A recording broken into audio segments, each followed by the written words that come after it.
NORGAARD signs for Arsenal officially today. I think he's having his medical today. Welcome to Arsenal, NORGAARD.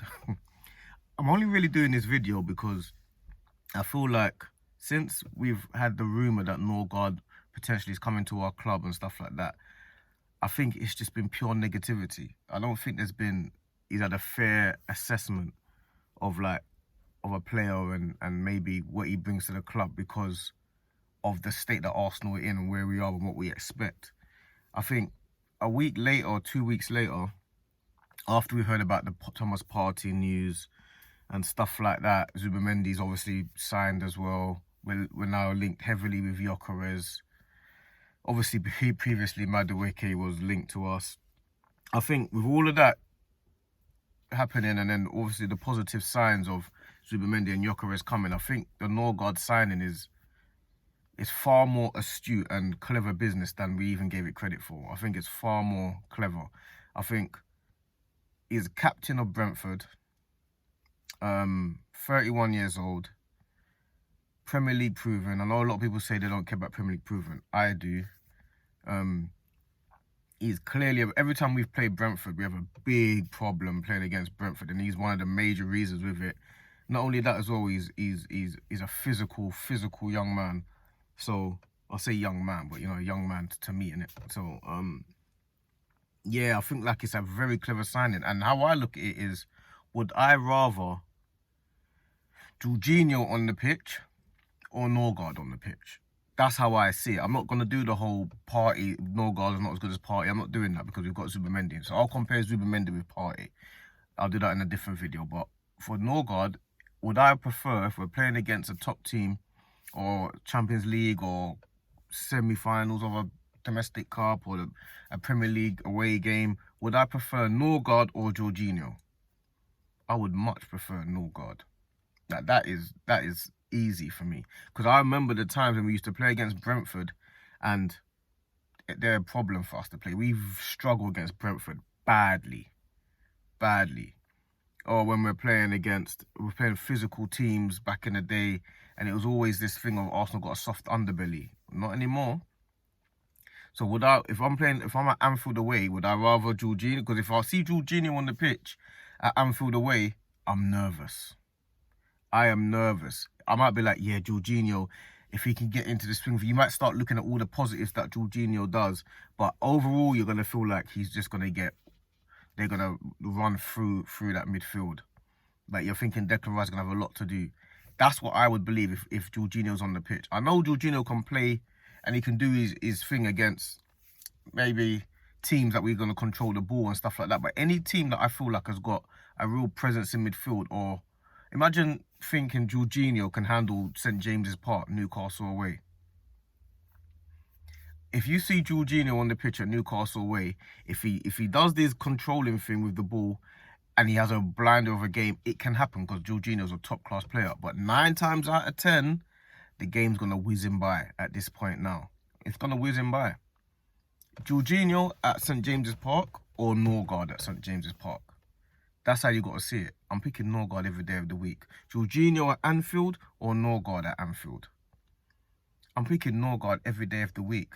I might say I might pick Jorginho against Burnley at home, potentially. I might do that. But even then, I don't have an issue with NORGAARD playing Burnley at home. That's the thing. I don't have an issue with NORGAARD playing Burnley at home.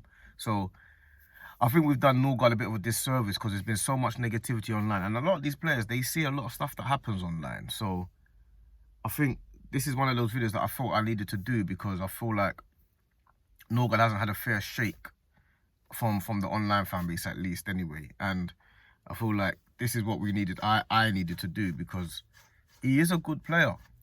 Like, he's a good player. He's a solid player in our team.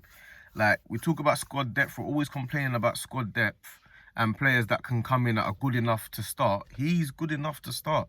He might not be better than some of the best DMs in the world, but he's not going to be in the team and you're going to be like, oh, why is NORGAARD playing? He's not one of those players. He's a quality player. So I think we need to do him give him a bit more credit And not only that as well, what people undervalue a lot of the time, they don't realise the value of a captain in your team. He's a captain of a Premier League team.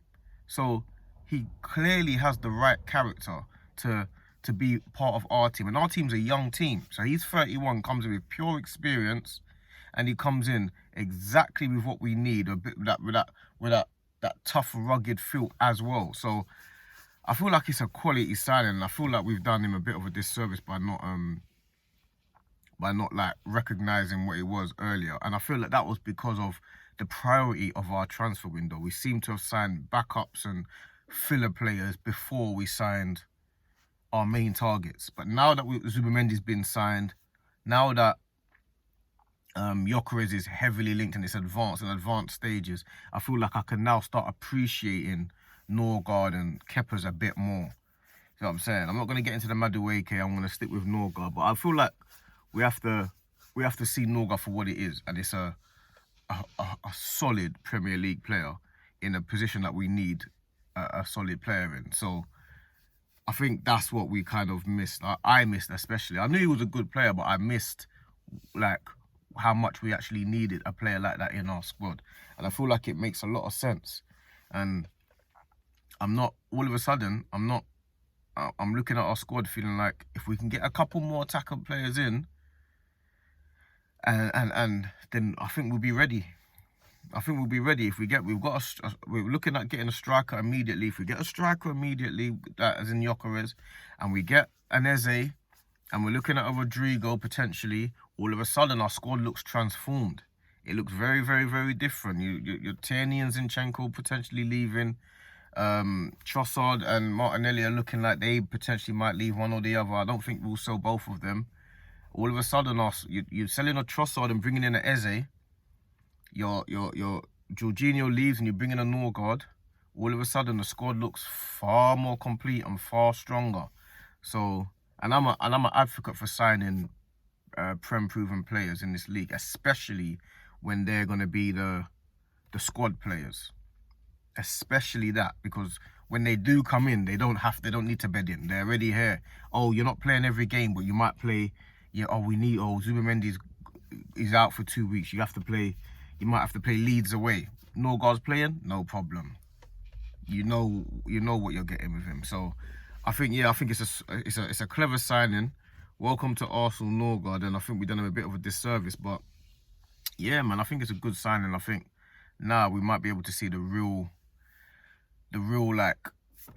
to actually flourish in the market for once, because I don't remember the last time we've had a good window, man. I do not remember the last time we had a good transfer window. So hopefully this is the first, and I want reinforcements in January as well. Like, don't think it's just up here. I want Gyökeres to come in because he's not signed yet.